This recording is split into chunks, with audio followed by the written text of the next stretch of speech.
বনামি কিচেনে স্বাগত সবাইকে। পাকা কাঁঠাল দিয়ে বড়া তৈরি করব। আমরা কলার বড়া, তালের বড়া এসব তো খেয়েছি, কাঁঠালের বড়াও কিন্তু খেয়েছি।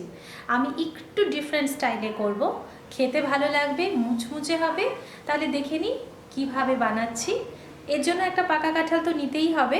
কাঁঠালটা খোসা ছাড়িয়ে রোয়াগুলো বের করে একটা পাল্প বের করে নিতে হবে।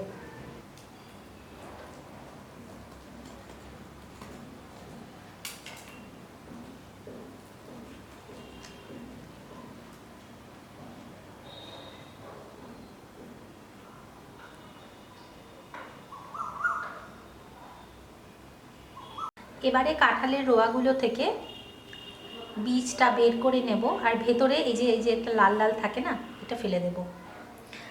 এভাবে প্রত্যেকটা আমি বের করে নিয়ে একটা আটা ছাঁকনি নিয়েছি। আপনাদের কাছে যে কোনো ছাঁকনি থাকলে সেটাতে এটা ঘষে নেবেন, তাহলে জুসটা বেরিয়ে যাবে।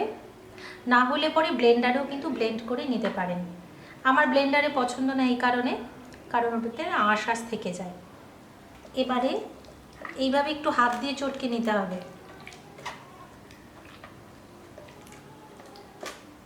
তারপরে ঘষলে সুন্দর জুস বেরোবে।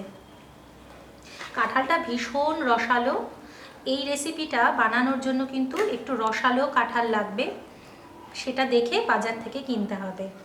আমি কাঁঠালের খাস্তা বল বানাবো, যেটাকে অনেকে পিঠাও বলতে পারেন বা কোনো স্ন্যাক্সও বলতে পারেন। নির্দিষ্ট কোনো নাম নেই, কিন্তু খুব টেস্টি, খুবই সুস্বাদু খেতে হয় রেসিপিটা। কোনো রস বের করা হয়ে গেছে।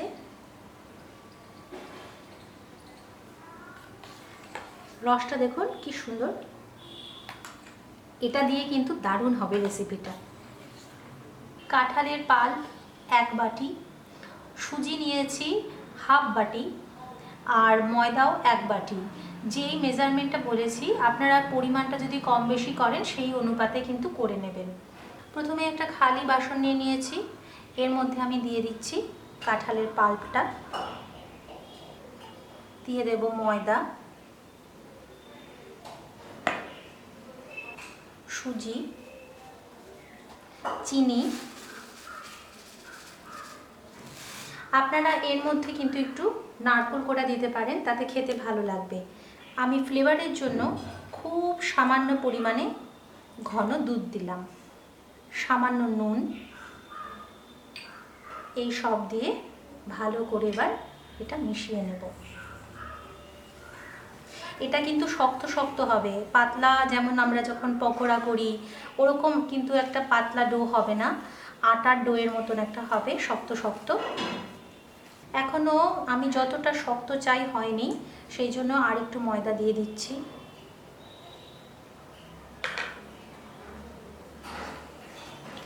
আপনারা চাইলে হাত দিয়েও মেখে নিতে পারেন, যদিও আমি হাত দেবো আর একটু বাদে ময়দাটাকে মিশিয়ে নিয়ে।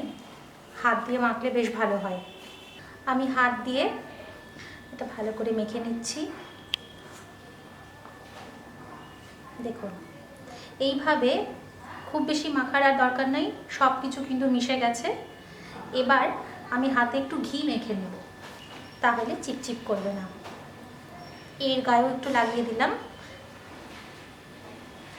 এবার এখান থেকে অল্প অল্প করে ছোট ছোট বল বানাবো। আপনারা যেরকম শেপ পছন্দ করেন সেরকমই করতে পারেন, আর পারফেক্ট যে একদম শেপ হতে হবে গোল গোল তা কিন্তু নয়। এটা এরকম করে নিয়েও কিন্তু তেলে ভেজে ছেড়ে দিয়ে ভাজতে পারেন।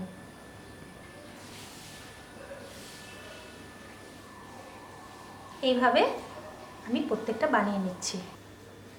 আমি সমস্ত বলগুলো বানিয়ে নিলাম, এবার এগুলো ভেজে নেব। কাঁঠালের খাস্তা বল বানানোর জন্য কড়াই গরম করে এতে আমি রিফাইন্ড অয়েল দিয়ে দিচ্ছি। তেলটা কিন্তু অনেকটা দিতে হবে, যাতে ওই বলগুলো ডোবে, না হলে কিন্তু ক্রিস্পি হবে না। আরেকটা টিপস হচ্ছে, এই রেসিপির ক্ষেত্রে তেল কিন্তু খুব বেশি গরম করা যাবে না। তেলটা মাঝারি গরম হলে এই বলগুলো আস্তে আস্তে ছেড়ে দেবে। খুব বেশি গরম হলে কিন্তু পুড়ে যাবে আর ভালো হবে না, ভেতর থেকেও একদম পাকবে না। এটা কিন্তু হয়ে আসলে ফাটা ফাটা হবে, ওটাই দেখতে ভালো লাগে। দেখুন কি সুন্দর কালার এসছে। আর এরকম ফাটা ফাটা হয়ে যাবে, কিন্তু এতে ভয় পাওয়ার কিছু নেই। এটা যদি একটা দুটো খুলেও যায় কোনো সমস্যা নেই, বাকিগুলো ঠিকই থাকবে। এটা যতটা এরকম ফাটা ফাটা হবে ততই কিন্তু ক্রিস্প হবে। সব কটা আস্তে আস্তে উল্টে দিচ্ছি। কাঁঠালের খাস্তা বলগুলো একদম তৈরি। এবার এগুলো আমি তেল ঝরিয়ে তুলে নিচ্ছি।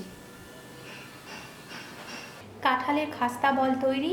এটা গরম গরম বা ঠান্ডা যেমন খুশি পরিবেশন করুন, চায়ের সঙ্গে বা এমনি মুখরোচক হিসেবে অপূর্ব স্বাদের, দুর্দান্ত টেস্টি হয় এই রেসিপিটা।